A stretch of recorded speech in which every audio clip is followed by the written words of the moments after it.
So 253. Today we're going to be talking about some standouts in last night's game between Seattle and Chicago. And really weird game for the Hawks where it seemed to be going really well early on in the game. They had a 2-1 lead and things just kind of fell apart from that point on. Second period was bad. The third period was even worse. And it was weird. And the Hawks obviously are a very inconsistent team in terms of how they play, and especially this season. But I think just in terms of period to period, like you would expect some relative consistency in terms of how they would showcase their effort and stuff like that, but it just wasn't there.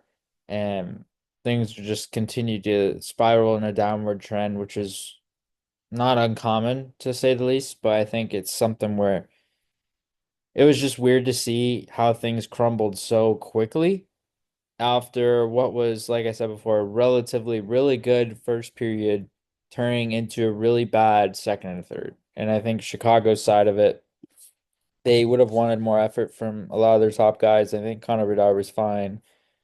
I think Ryan Donato was fine, but outside of that, there really wasn't much going. And Bedard had a really good first period, and then it was pretty much silent for the rest of the game.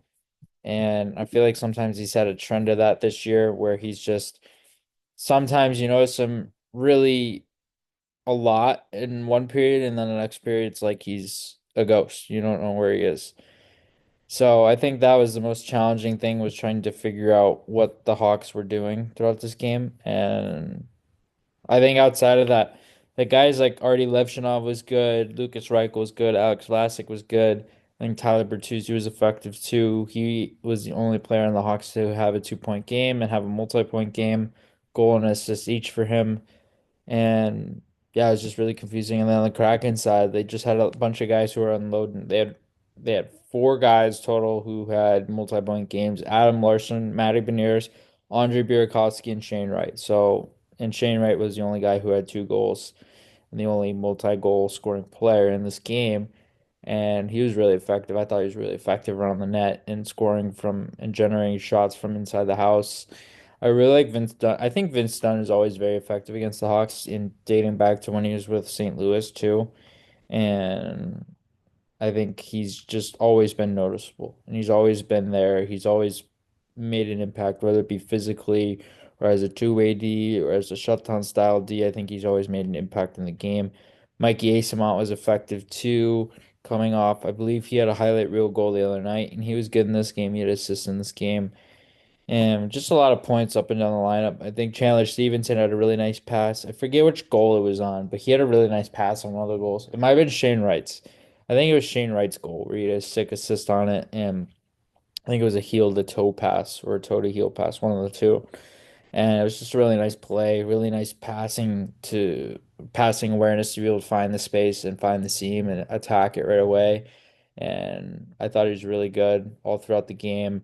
And Andre Burakovsky was really, really noticeable in terms of speed and how he's creating off the hop using his speed.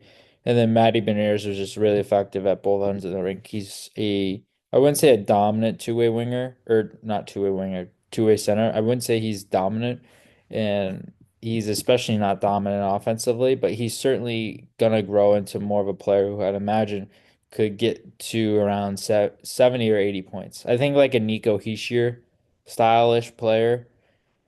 I don't know what his ceiling is. It's really hard to judge what Matty Beniers' ceiling is in the league because I feel like still a lot of untapped potential when it comes to him. But he's certainly shown a lot of upside and he's continued to, I would say, get better as a defensive player more so than an offensive player in his career thus far. So there's still definitely some offensive work that he needs to adjust to and adapt to, but I think on the defensive side of the puck, he's been definitely really noticeable there. Adam Larson was just he was really noticeable, creating a lot of shots. He was active on the weak side as a defenseman and activating and spreading the weak side of the play. I think he was just really effective there. And he is just really noticeable as in more of an offensive minded D. And usually, and more traditionally, he is a shutdown D. But in this game, I noticed more offensive activation out of him. And one of the more offensive inclined games I've ever seen from him throughout his career. And he's played with a couple teams. He's played with New Jersey. He's played with Edmonton. He's played with Seattle. And I think this is really unique in that sense. Where obviously Seattle, they want their D active, but I think it's so unique to see Larson, of all guys, really involved in the play. And he was doing a lot of that throughout yesterday's game as well.